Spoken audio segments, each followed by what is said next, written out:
کۆبنەوەی زۆر باش بوو، زۆر بەسەربەستی و برایەنەوە هەڤاڵانە گفتوگۆمان لەسەر هەموو مەسەلە گرنگەکانی کوردستان و عێراق کرد.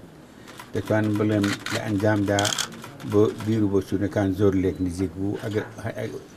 دەتوانم وەکو یەک بوو، ئەگەر وەکو یەک نەبوو بێت زۆر لێک نزیک بوو. دوای چەندین قۆناغی جیاواز لە پەیوەندیەکانیان، ئێستا یەکێتی و گۆڕان نزیکترین دوو هێزی سیاسین لە سەراستی گۆڕەپانی سیاسی هەرێمی کوردستان هاوکات لەگەڵ ئەم بەرەو پێشوونانەی کە لە پەیوەندیەکانی ئەم دوو هێزە سیاسیەدا بەدی هاتووە، سەرکردەکانی هەردوولا لە سەراستی باڵا کۆکن لەسەرەوەی وەک وەڵامدانەوەیەک بۆ پێویستی قۆناغەکە ڕێکەوتنە سیاسەکەی نێوانیان بەرەو یەکگرتنەوە تێپەڕێنن.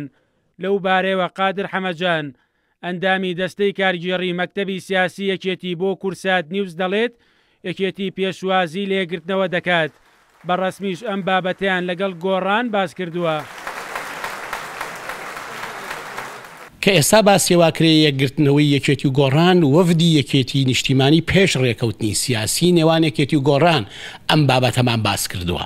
لەگەڵ گۆڕانیش باسمان کردووە، لە کۆبوونەوەی مەکتەبی سیاسی شا باسمان کردو بوو کە ئێمە پێشتر وەفدی یەکێتی نیشتیمانی ئەو بابەتەی باس کردووە بۆی بگەینە ئەنجام.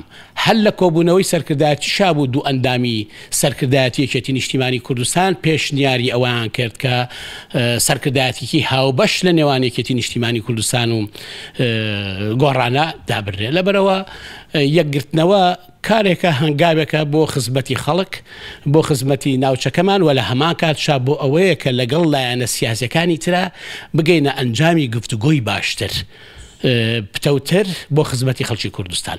لەبەرەوە ئێمە وەکوتم هەم ڕێکەوتنی سیاسیمان کردبوو، پێش ڕێکەوتنە سیاسەکەش باسی یەکگرتنەوەی یەکێتی و گۆڕان کرابوو، هەم لای ئەوانیشەوە هەم لای ئێمەشەوە. ئێمەی وەفدی یەکێتی نیشتیمانی کوردستان بەڕەسمی ئەمەمان لە کۆبوونەوە بە بزوتنەوەی وەفدی بزوتنەوەی گۆڕان ڕاگەاند بوو. ئەوەی کە ئێستا باسەکرێ تازە ئەو بابەتە هاتۆتە ئاراوە کە ئومێدەوارین هەموو بە قەنەعەتەوە ئەو هەنگاوە بنین بۆی کە بتوانین لەگەڵ لایەنە سیاسەکانی ترا باشتر پێکەین. چاوەڕوانەکرێت چکە وەزعەکان و ئەخوازێت، ناوچەکەمان و ئەخوازێت، کێشەکانیش ڕەنگە چارەسەر باشتر بکرێت. لەبەرەوە ئەو بابەتەکە بۆکوتم باسکراوە لەگەڵ زۆر جار لەگەڵ لایەنی سیاسی و یەکگرتنەوەش لەگەڵ لایەنی سیاسیا پێکرێت. چکە ئێستا دەوری خەڵکە، دەوری جەماوەرە، چ حیزبێک چ لایەنێک لە ناو خەڵکە متمانەی زیاتر بێت، هێزی زیاتر بێت، بە قووەتر بێت، ئەوە خۆشەویستە لە ناو خەڵکە.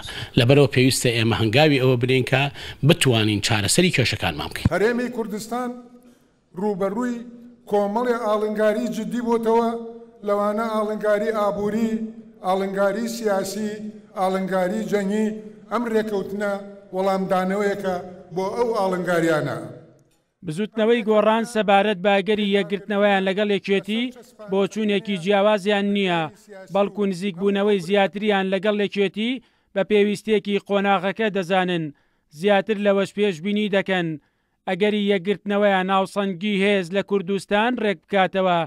لەو بارەیەوە دانا عەبدولکەریم لە ژووری حکومەت و پەرلەمانی بزوتنەوەی گۆڕان بە کورسات نیوزی ڕاگەیان زۆربەی زۆرمان وەک گۆڕان یەکگرتنەوەمان لەگەڵ یەکێتی پێ باشە بۆ ئەوەی ببینە هێزێکی سیاسی گەورە و بتوانین کۆتایی بەو باڵانسی هێزە بێنین کە ئێستا لارێمی کوردستان تێکچووە.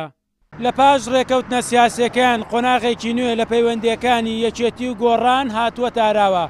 ئێستا زۆربەی سەرکردە باڵاکانی ئەم دوو هێزە سیاسیە ئەگەری یەکگرتنەوەیان لایندەدا بەکارێکی ئەستەم و دوور نازانن. مەریوانە بڵا، کورسات نیوز، سلێمانی.